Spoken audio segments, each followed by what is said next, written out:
of all, during the war, everybody has problems. Even you, but you have nice ocean and don't feel now, but you will feel it in the future. God bless. You don't know that. God bless. God bless. You will not have a war. Don't tell us what we're going to feel. We're trying to solve a problem. Don't tell us what we're going to feel. I'm not telling you. Because you're in no position to dictate that. Remember this. You're in no position to dictate what we're going to feel. We're going to feel very good. আমেরিকার Washington ডিসির white হাউসের oval অফিসে গতকাল যে ঘটনাটি ঘটেছে, এমন ঘটনার সাক্ষী বিশ্ববাসী এর আগে কখনো হয়নি।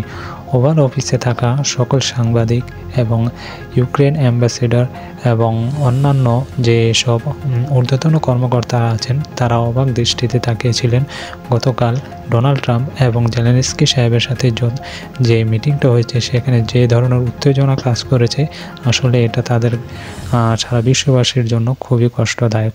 কারণ আমেরিকার ইতিহাসে এ ধরনের কূটনীতিক কোনো মিটিংয়ে এ ধরনের পরিস্থিতি কখনোই তৈরি হয়নি। তো ঘটনাটা আসলে কি ঘটেছে চলুন আমরা স্ক্রিনে দেখি। Not in a good position.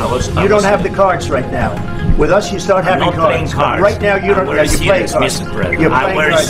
You're gambling with the lives of millions of people. You're gambling with World War III.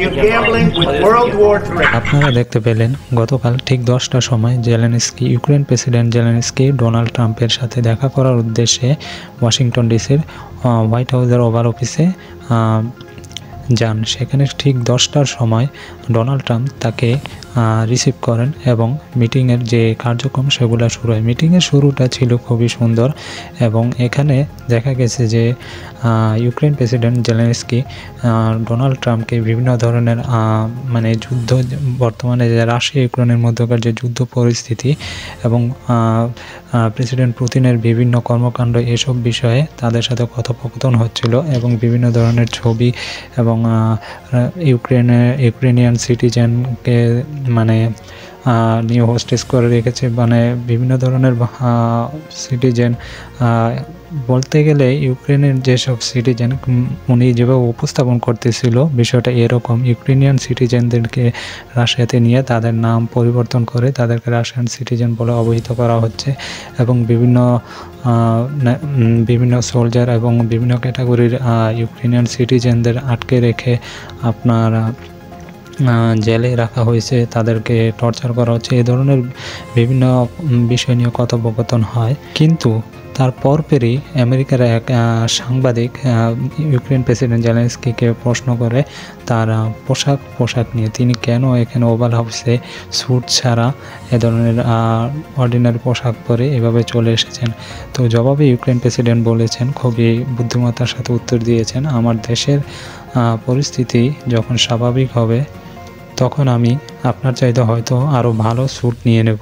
তো কথাগুলো নিয়ে একটু হাস্যকর মানে রসিকতার তৈরি হয় পুরো মিটিংয়ে।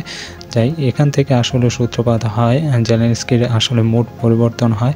তো অপরদিকে মার্কিন ভাইস প্রেসিডেন্ট জেলেনস্কিকে বিভিন্ন ধরনের ডিপ্লোমেসি নিয়ে জ্ঞান দেওয়া শুরু করে, জেলেনস্কির বিভিন্ন ধরনের ভুল এটা সেটা নিয়ে, ইভেন ডোনাল্ড ট্রাম্পকে কেন তিনি থ্যাঙ্কস জানাচ্ছেন না পুরো মিটিংয়ে, বাট জেলেনস্কির প্রতি উত্তরে বলতেছেন আমি শুরু থেকে তাকে থ্যাঙ্কস বলতেছি। তো বিষয়গুলো আসলে এভাবে আস্তে আস্তে এক পর্যায়ে জেলেনস্কি বিভিন্ন মার্কিন ভাইস প্রেসিডেন্টকে তিনি আসলে বলতে চাচ্ছিলেন তিনি কি ইউক্রেনে গিয়ে যে পরিস্থিতি এগুলো কি দেখেছেন কিনা।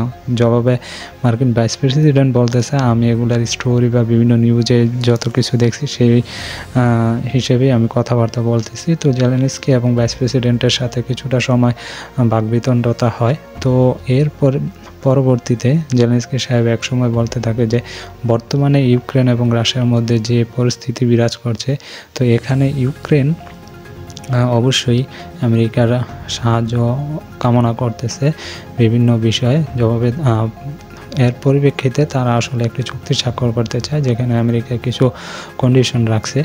তো ইউক্রেন প্রেসিডেন্ট আসলে জেলেনস্কি বলতে চাচ্ছিল যে এখন যে পরিস্থিতি বিরাজ করছে আমরা সাফার করতেছি, তো ভবিষ্যতে এমনও সময় হতে পারে আপনাদেরও সাফার হতে পারেন আপনারা, কারণ এর মানে এখানে আপনাদের যে বড় একটি সুবিধা হচ্ছে আটলান্টিক মহাসাগর আছে আপনাদের চারপাশে, এখানে যদি এখন সাফার হচ্ছেন না, পরবর্তীতে আপনারা হবেন, এটা পরে আপনারা বুঝতে পারবেন। এই কথার উত্তরে আসলে ডোনাল্ড ট্রাম্প আসলে খুবই উত্তেজিত হয়ে যায়, অনেকটা উত্তেজিত হয়ে বিভিন্ন ধরনের কথাবার্তা বলতে থাকে। ইভেন জেলেনস্কিকে ডাইরেক্টলি মিডিয়ার সামনে বলে সে পুরো বিশ্বকে তৃতীয় বিশ্বযুদ্ধের দিকে ধাবিত করতেছে, তার সামনে কোনো কার্ড নেই, সে জুয়া খেলতেছে।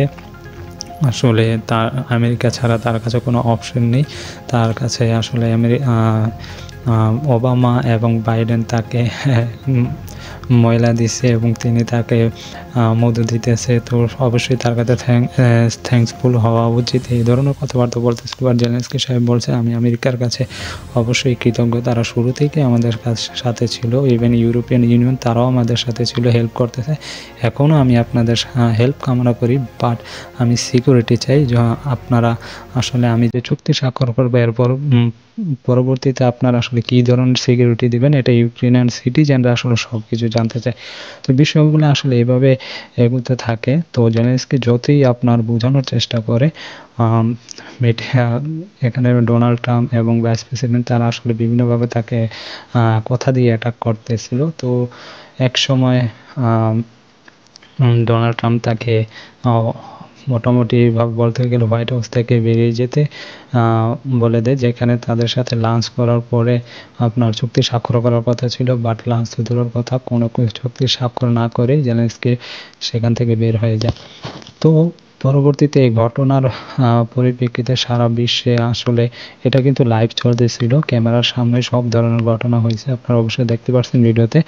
তো ইউরোপিয়ান ইউনিয়নের যত ঊর্ধ্বতন কর্মকর্তারা আছেন তারা আসলে টুইটারে আসলে বিভিন্নভাবে টুইট করেছেন জেলেনস্কি এবং ইউক্রেনিয়ান সিটিজেনদের বলছেন you are not alone, but তারা তাকে আসলে অনেকটা সাহস জোগানোর চেষ্টা করেছেন। তো এখন যে পরিস্থিতি মানে যে বিষয়টা আসলে সৃষ্টি হয়েছিল গতকালকে, এটা নিয়ে ডোনাল্ড ট্রাম্পকে নিয়ে বিভিন্ন গণমাধ্যমে বিভিন্ন ধরনের নিউজ তৈরি হচ্ছে। আসলে ডোনাল্ড ট্রাম্প নাকি জেনে বুঝে এ ধরনের একটা সিচুয়েশন তৈরি করেছে। তো দেখা যাক ভবিষ্যতে কি হয়। আশা করি আমরা রাশিয়া এবং ইউক্রেনের মধ্যকার যে যুদ্ধ এটা সিজফায়ার আসলে চুক্তি স্বাক্ষরিত হবে, এটা আমরা চাই। যুদ্ধ চাই না, পিস চাই, শান্তি চাই। তো দেখা যাক কি হয়। সবাইকে ভিডিওটি দেখার জন্য অসংখ্য ধন্যবাদ। আসসালামু আলাইকুম।